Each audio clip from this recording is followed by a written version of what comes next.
So we've looked at one of the key features of the aortic root, namely the origin of the coronary arteries. The other key anatomic relationship to the aortic root, of course, is the atrioventricular conduction axis. And I'm going to show you the key landmarks for determining the course of the conduction axis, first as seen from the right side. So this is the heart that we've dissected so that you can see the septal surface of the right atrium. Here is the orifice of the superior caval vein. You see there the oval fossa. This is the mouth of the coronary sinus. And this important guide to the location of the conduction system is the eustachian valve.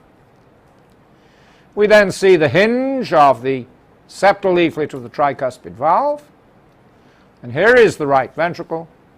And what we see here is the inner heart curvature between the hinge of the anterosuperior leaflet of the tricuspid valve and the subpulmonary infundibulum.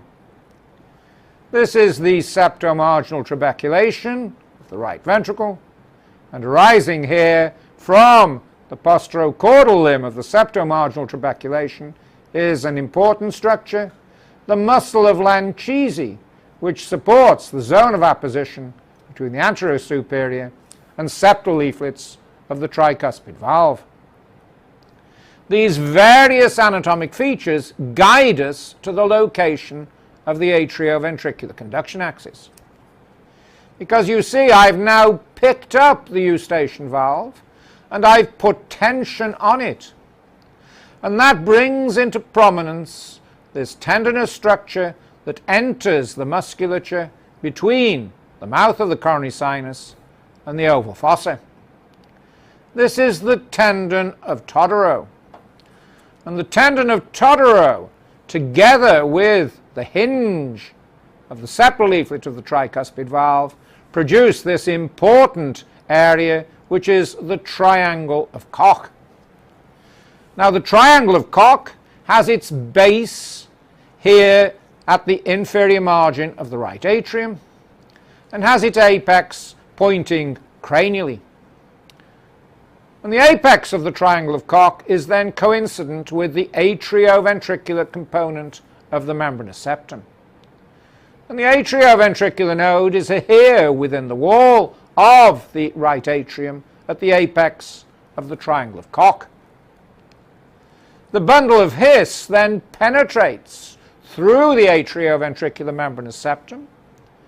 And I'm going to show you that in just a moment from the left side.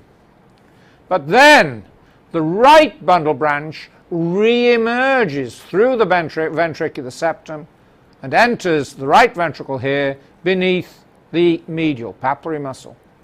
And it then passes down in the substance of the septomarginal trabeculation before ramifying on the right ventricular base within the moderator band. So the key area on the right side is this line that joins the apex of the triangle of Koch to the medial papillary muscle. But of course, those of you dealing with the aortic root are more concerned with this particular area on its left ventricular aspect.